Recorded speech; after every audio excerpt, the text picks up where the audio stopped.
侯校長，早晨。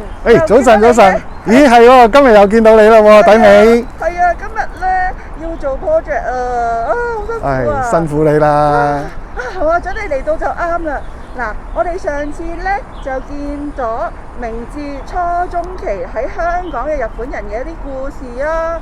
日本人喺香港咧，又有冇參與過我哋一啲好重大嘅歷史事件呢？嗱，喺而家咧葬喺呢個香港墳場入邊嘅日本人當中咧，的而且確咧係有人咧係參與過中國近代史上好轟動嘅辛亥革命有關聯嘅呢個事件嘅喎。哇！你睇我口擘到幾大？哇！好詫異咧。係啊，係啊。辛亥革命開始喎。哦，咁我哋就要嚟認識呢一個叔叔啦，係咪啊？嗱，我哋咧就因為咧，亦都咧呢度附近咧咁啱咧，亦都有一位咧好出名嘅為辛亥革命而犧牲嘅香港人士嘅。咁佢嘅本來佢嘅墓咧就係無字嘅，冇呢個墓誌銘嘅，無名嘅無名碑嚟嘅。咁啊，後來咧先至咧再同佢加翻呢個嘅啲佢嘅生平事蹟。咁呢位就係楊衢雲先生啦。咁楊衢雲先生喺1901年咧，佢係被清廷咧喺香港咧就係暗殺嘅。咁楊衢雲咧都好多人都知道佢係辛亥革命嘅呢個數次嘅呢個反呢個武裝起義嘅其中一位策劃者咧。呢個當時中國嘅政局咧係有好多外國嘅西方同埋包括日本在內嘅勢力咧係各有呢個支持。當時咧喺中國進行辛亥革命之前嘅歷次嘅武裝起義咧，其實咧日本都係有參與一啲嘅角色，雖然佢哋唔係主動參與，因為佢哋但係佢哋係售賣呢個一啲嘅軍火咧俾革命軍嘅。咁所以我哋一陣間咧就會去睇睇嗰個同運輸軍火有關嘅一啲嘅人士嘅墓碑，同埋講述下佢哋嘅一個呢件事嘅內情。頂起上嗱，咁啊跟住我帶你嚟睇一個墓碑。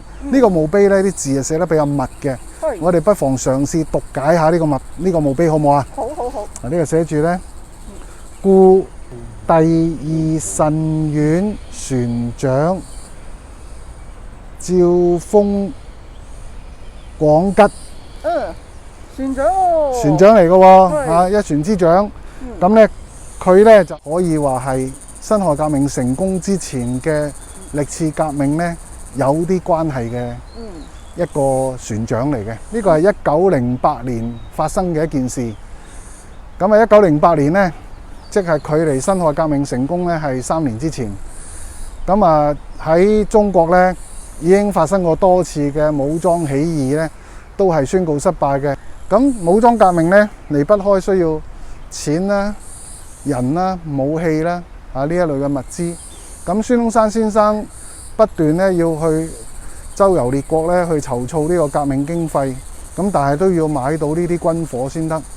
咁亦都咧資金係有限之下咧，點可以買到即係價錢比較實際，又可以做到嘢嘅，可以達到佢哋想達成嘅目標嘅咧，就其中一個咧就係向日本買啲二手軍火嘅。咁當時咧日本咧就係已經經歷咗呢個呢個日俄甲午戰爭同埋日俄戰爭之後咧，咁咧亦都到咗軍隊咧要開始更換呢啲裝備嘅時候，咁啊大批陸軍嘅嗰啲槍支咧係要轉換一啲新式啲嘅步槍嘅。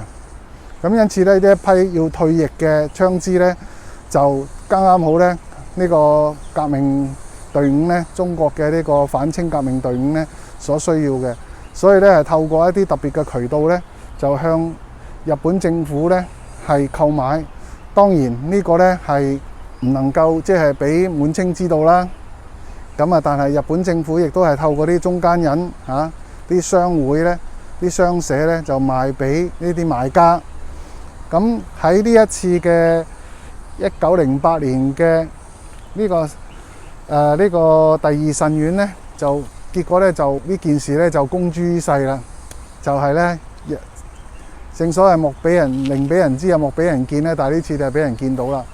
就係日本咧係有供應一啲個售賣呢個軍火咧，俾中國嘅革命軍。咁在此之前咧，其實咧呢個第二神院咧已經經常來往香港同日本嘅神戶之間㗎啦。咁中間有冇係呢啲槍支嘅交易啊，或者彈藥交易咧？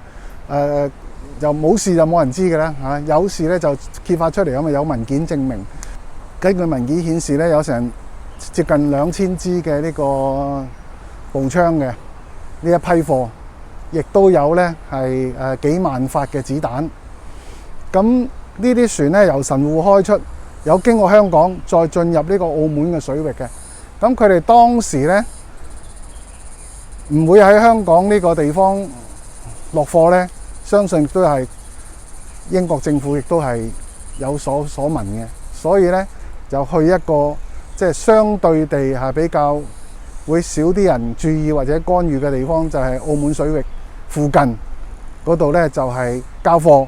咁就啲船咧就應該咧就貨咧就會卸落去俾啲駁艇，然之後咧就運翻經過澳門咧就運翻去中國廣州嗰邊嘅。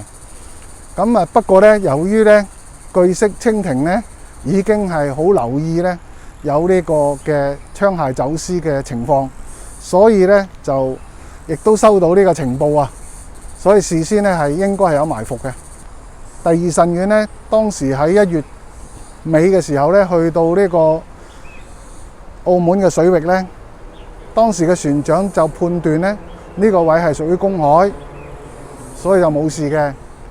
但係咧當時又冇衛星導航嘅，實際係喺邊個水域咧都係大家靠估嘅啫。但係預先接到情報嘅清廷嘅呢個廣州嘅呢個緝私隊咧，亦都喺附近咧就出現。咁咧就指出咧，當時已經進入咗呢個中國嘅水域，要接受呢個海關嘅檢查。咁結果咧，清兵咧就上咗船咧，就當然就揭發咗咧，入邊除咗一般嘅貨物啊、海味啊呢一啲嘅貨物之外咧，仲有呢個一箱箱嘅槍支彈藥。咁於是咧，又將呢個船咧連船帶人帶貨咧，就押翻去廣州咧就查辦啦。咁喺呢個過程入邊咧，本來呢一單咧只係一單可以話普通嘅走私案嚟處理，就未必會涉及到外交嘅呢個嘅問題嘅。但係咧，據說咧喺呢個押解呢個船隻前往廣州途中咧，清兵係將日本喺船上將日本嘅旗咧係卸下嘅，除咗支日本旗。咁呢個咧就出咗事啦，就變成咗提升到一個外交嘅問題。咁啊，先講唔講外交問題先啦，先講下船長啦。因為一船之長呢啲貨佢係要負上最大責任，好多貨主係交代佢哋，雖然佢哋都有買保險，但係未必賠得足。而且呢啲有啲貨呢，過咗期交呢，買主可以唔要，仲可以要求賠償，咁啊涉及好多嘅商業利益。咁作為一船之長，佢係會負有最大嘅責任。佢喺邊度停船卸貨而俾人捉到呢，佢係負上最大嘅責任。所以佢呢，相信佢係喺受到呢種嘅困擾之下呢，就身體呢就容易呢就係抵抗力差啲。咁喺嗰個1、2、3月嘅時候呢，香港嘅氣候都係多呢一類嘅疾病啊、流行病啊呢啲嘅時候，咁佢呢就一病就不起啊。咁啊結果呢，就大約喺3月度呢。2月底啊咁上下啦，就喺香港逝世嘅，咁所以就撞咗喺呢一度。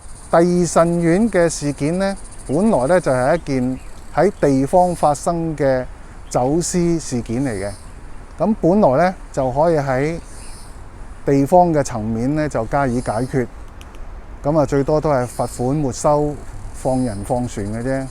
但係由於呢種種嘅原因啊，相信係除咗經濟上嘅原因之外呢，仲涉及一啲其他原因呢。呢件事呢係日方呢係將佢呢係提升到去外交事件嘅。咁其最主要嘅原因就係因為船上嘅日本嘅國旗呢被卸下，呢個日本覺得國家嘅體面呢受到呢個嘅侮辱啦。咁呢件事呢，清廷呢就派出呢個官員呢談判呢，咁啊件事越鬧越大。咁結果咧，最後咧，清廷咧係屈服，咁咧決定咧係遵照呢個大部分日本提出嘅條件，咁就處理咗呢件事。咁所提出嘅條件咧，最主要當然係要向日本道歉啦，為呢件事。咁啊，呢件事道歉咧係以最高規格嘅形式，就係廿一響禮炮喺放船嘅時候咧，喺釋放個船嘅時候咧，廿一響禮炮咧係日方係致敬。第二咧，懲處有關嘅官員，即係喺處理呢件事上邊咧有失誤嘅滿清嘅官員咧，係要接受呢個處分。第三咧係要賠償日方嘅損失，包括貨物啊，同埋日方嘅嗰啲代理商或者出口商提出嘅賠償要求。第四咧，嗰啲槍械啊，唔單止唔可以沒收，清廷咧要照價咧將佢咧係買翻嘅，即係呢批槍咧就清廷咧要全數咧出錢咧幫佢買翻。咁要需要即係呢幾樣嘢咧滿足到嗰個日方嘅要求咧，呢件事咧先至係正式解決咗。咁個船咧亦都放翻，咁貨物咧該可以俾翻嘅咧就全部都俾翻。當時嘅日本政府喺即係中國呢個咁動盪嘅呢個嗰個年代咧，佢亦都係即係喺某個程度上咧，亦都係有參與啊，或者有一定嘅有個角色喺度嘅。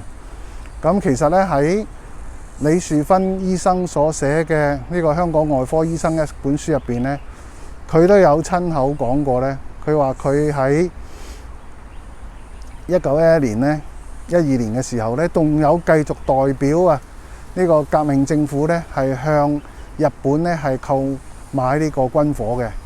咁又係買啲二手嘅軍火嘅。我最記得佢提及嘅嗰隻槍咧就叫 Murata 嘅呢個步槍嚟嘅。咁就一 set 咁賣嘅，一把長嘅槍，再加呢個一把刺刀，再加200發子彈，咁就為之一 set。咁一 set 買就值幾多錢咁樣嘅。我記得佢當時寫係5蚊美金，一 set 就5蚊美金。咁啊點解咁平呢？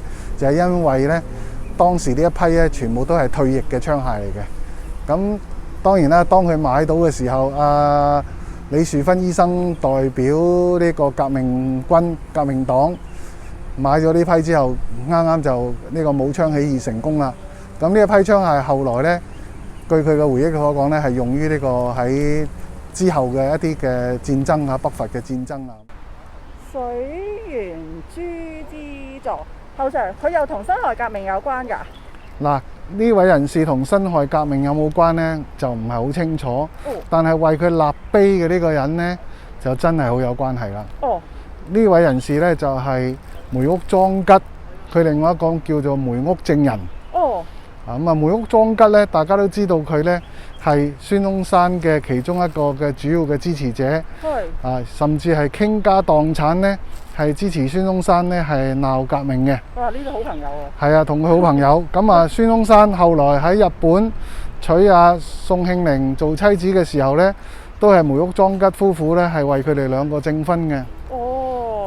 咁啊，梅屋莊吉呢，當時點解佢哋會喺香港認識嘅呢？咁啊，梅屋莊吉係一個即係好中意嘗試新事物嘅人嚟嘅。咁佢屋企即係本來係做呢個米商嚟嘅，都有啲錢嘅。即係有米啊，所謂。咁佢都亦都個性格咧係呢個好奇。咁啊，亦都有咁嘅條件咧，佢可以去到外國，亦都可以俾佢學習一啲新嘅呢個知識同埋新嘅技術。咁所以佢咧就喺香港開呢個影樓。咁當時開喺中環有招牌嘅，都算係出名嘅。經過朋友介紹之後，孫中山第日就主動已經上去咧呢個佢嘅影樓嗰度咧，梅屋照相館嗰度咧，就同佢傾偈啦。咁啊，從此成為莫逆之交嘅。咁啊，梅屋莊吉咧一路支持革命，到最後孫中山逝世咧，孫中山嘅銅像咧都係梅屋莊吉咧就係捐出嚟嘅。咁佢個後人咧而家都仲係同呢個孫家嘅後人啦，同埋亦都係屬於喺中國嘅呢個政府咧都係有一種保持住一種友好關係。咁梅屋莊一佢哋經營嘅嗰間即係飯館咧，亦都成為啲人咧去打卡嘅地方嚟嘅。嚇，仲喺度㗎？仲喺度㗎。呢一個咧，應該係日本人嘅墓碑之中最偉大嗰個啦，係咪啊？咁呢個係最宏偉嘅一個紀念碑。咁喺呢度咧就祭祀咧所有嘅喺香港呢個逝世嘅日本人。咁啊呢度呢個碑咧，我哋就佢唔係一個墓碑，佢係一個紀念碑。咁啊，本來咧佢就唔喺呢度嘅喎，佢本來咧喺日本人嘅火葬場嗰邊嘅。咁佢喺1919年咧就將呢個碑咧就樹立喺掃桿埔嘅當時嘅香港第一個，亦都係唯一一個嘅當時唯一一個嘅火葬場，正式嘅火葬場。咁啊，主要咧係日本人專用嘅。咁啊喺特定嘅情況之下咧，外國人都可以咧係使用呢一個火葬場。我哋講翻呢個紀念碑啊，寫住呢個萬寧塔。咁呢個親手寫呢個3個字嘅咧，個來頭咧就非常之勁嘅。咁咧佢就係大谷光穗。大谷光穗係咩人呢？佢就係日本嘅最重要嘅、最有影響力嘅佛教團體淨土真宗西本願寺第22世嘅呢個法主嚟嘅。哇！佢好靚仔啊！係啊，如果你睇過佢後生嘅相呢，佢係相當英俊㗎。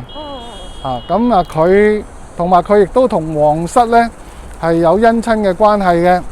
大谷光穗嘅太太呢，就係當時嘅大正天皇嘅太太嘅家姐，即係皇后嘅家姐嚟嘅。佢大谷光穗嘅太太呢嘅妻子呢，就係當今天皇嘅呢個妻子嘅家姐嚟嘅。咁所以即係屬於係我哋廣東話叫做襟兄弟嚟㗎啦。佢同天皇呢係屬於大正天皇，屬於襟兄弟嚟嘅。咁呢3個字呢，就係當時佢應邀嚟路經香港嘅時候，咁就獲得香港嗰啲嘅日本嘅社區嘅嗰啲人士呢，就邀請呢，就寫下呢3個字。後來呢，就將呢3個字呢刻喺呢個嘅碑上邊。當然呢個當時嘅嗰個火葬場呢，都係屬於同西本願寺呢係有直接關係嘅。底尾神嗱，今日我哋睇咗咁多個呢個同日本人有關嘅墳墓呢，我哋嚟個簡單嘅總結啦。呢個喺呢個墳場，香港墳場入面有大約465個日本人嘅呢個墓碑喺度嘅。咁佢代表咗喺某一個特定嘅時期，即係由呢個明治維新至到1920年嘅大正時期呢，喺香港人一啲嘅活動。咁亦都呢，我哋背後嘅嗰個萬寧塔呢，佢亦都成為咗呢個日本人喺香港曾經擁有過嘅事蹟嘅一個呢個象徵啦。